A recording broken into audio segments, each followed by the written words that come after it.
The strategy of Prosecutor Frederick Apt has been clear and simple and deadly. To prove not only that May Grant killed Marcel Blanc, but also to prove that May was passionately in love with the murdered man, and that out of her infatuation grew the motive for murder.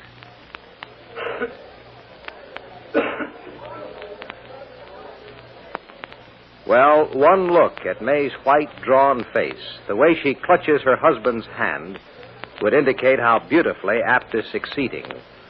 And one look at defense lawyer Perry Mason, who is working rapidly on a paper spread before him, would indicate that he also is desperately worried. But if you could stand with Della and look over Perry's shoulder... Almost finished, Ellen. Yes, Harry. I'm ruling 3 sheets of paper here into columns. Yeah, 2 columns to a page. That's right. 1 page for you, 1 page for me, and 1 for May. All right. But why? Just a second. Right. Now, I have noticed something. Mm-hmm. The witness chair squeaks. What did you say? The witness chair squeaks. You know what that means? You get a chance to get even. Perry Mason, you won 90 cents from me at the McKean trial, and I'm not... Now is your chance to get even. I absolutely refuse to have What's the matter? Are you scared? No, I'm not scared, but I know... Della, now the chair has got a lovely squeak. And I thought you were serious. I am. As a matter of fact, it has 2 squeaks. A single squeak and a double squeak. Now, you take 1 of these sheets of paper, and I'll take 1. Do you want the doubles or the singles? The squeaks, that is. Which one do you want? Well, I'd kind of like the doubles. No. I want the doubles. Oh, well, since you were loser last time. All right. Now, we'll both keep track. For how much? Oh, a dime a squeak. That's... Best. Mm-hmm. Shake. Right. Right. Wait a minute. What about the 3rd sheet of paper? May gets that. Oh. Look at her, Della. Yes, I see. She just looks... Bad, yes. Now, let us take her mind off Mr. Apt and his evidence. She can be umpire, keep score, and settle any dispute. Okay. You know why she looks especially down today, don't you, Chief? Hmm? Today is Dory's birthday. Today? Yeah. Oh. All the more reason. She keeps on looking whipped, she'll be whipped. That's right. Take this page to her, And make sure she's got a pencil. And don't try to get around her. I want a fair and impartial referee.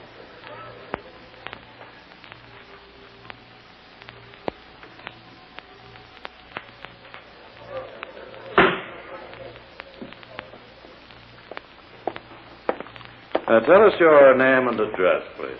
Pratt. Frederick Pratt, Chicago, Illinois. And your occupation, Mr. Pratt? I manage a restaurant near the Chicago Air Terminal. Now, Mr. Pratt, what you're about to tell us is a thing you saw yourself. Simple but important. What? Eh? This chair squeaks. Oh, well, never mind that now. But don't you think... Mr. Pratt. Yes, sir. Have you ever seen the defendant before? I saw her. She came into the restaurant the night of the 17th. Tell us just what you saw. Well, this fellow Blank and Mr. Carlo and the kid were all in booth number 12. That's a back booth. You knew them? No, but when you showed me their pictures, I remembered. Very well, go on. It was after midnight. That's our rush time. I was busy and didn't notice anybody in the booth. Well, not at first. Except that a man and a woman and a kid were in it. And then what happened? Well, all of a sudden, a woman let out a yell. I looked over and I saw this Mrs. Grant. Where was she? Standing in front of the booth. She hollered something like, there you are, or I found you. I don't remember the exact words, but... What did you do? Well, I thought something was wrong, so I headed over to stop it. You know, if there was going to be a disturbance. Well, then I felt kind of foolish. No? She didn't need any help. She was doing okay. Well, what do you mean? Well, the time I got over there, Mrs. Grant and this guy Blank, they were hugging and kissing and... Oh. Yeah, they were in a big clinch. Oh. Well, I'd gone charging over there like Galahad to the rescue, so I had to say something. That's good. And she had yelled out.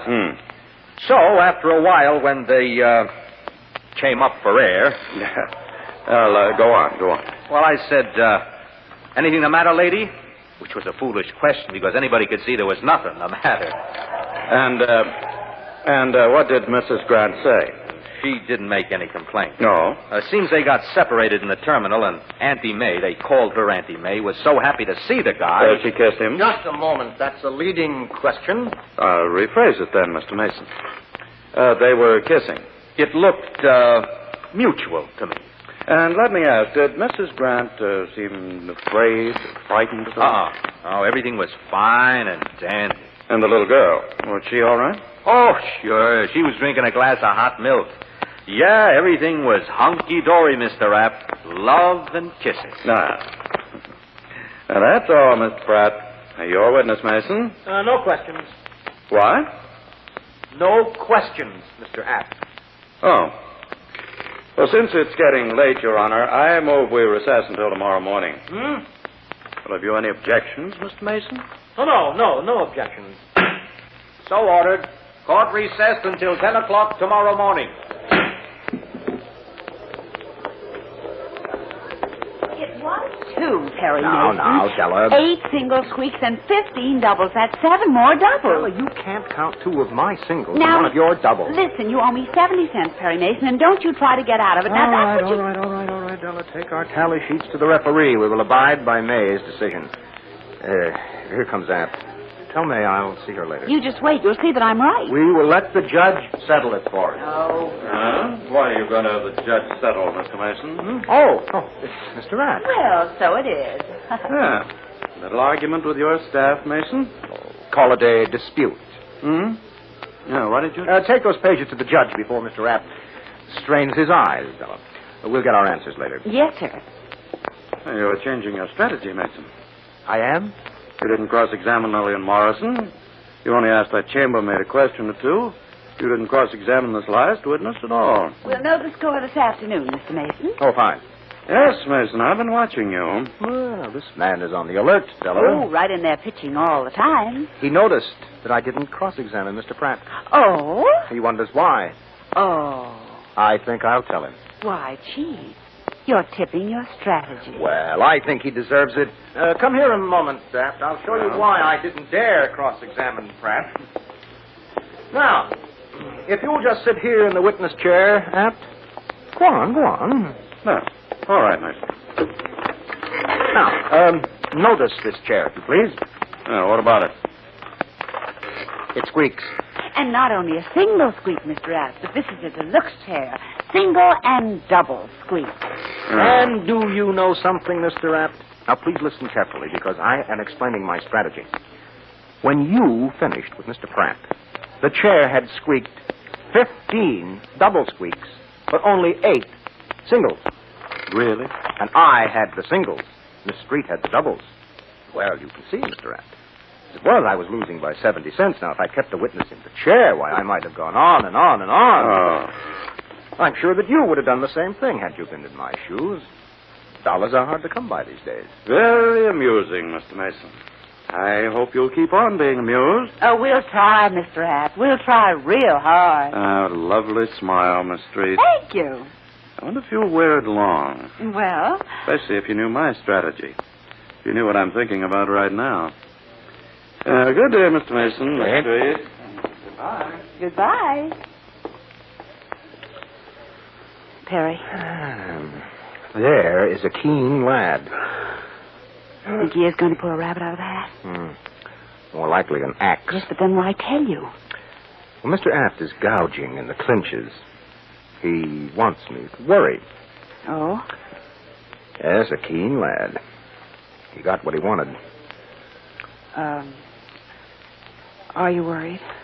Yes, about more than 70 cents. And about more than Paul's $2.50. Oh, well. Look, how about doing some birthday shopping for Dory, huh? You can use some of your winnings. And then how would you like to meet me in the conference room of the jail?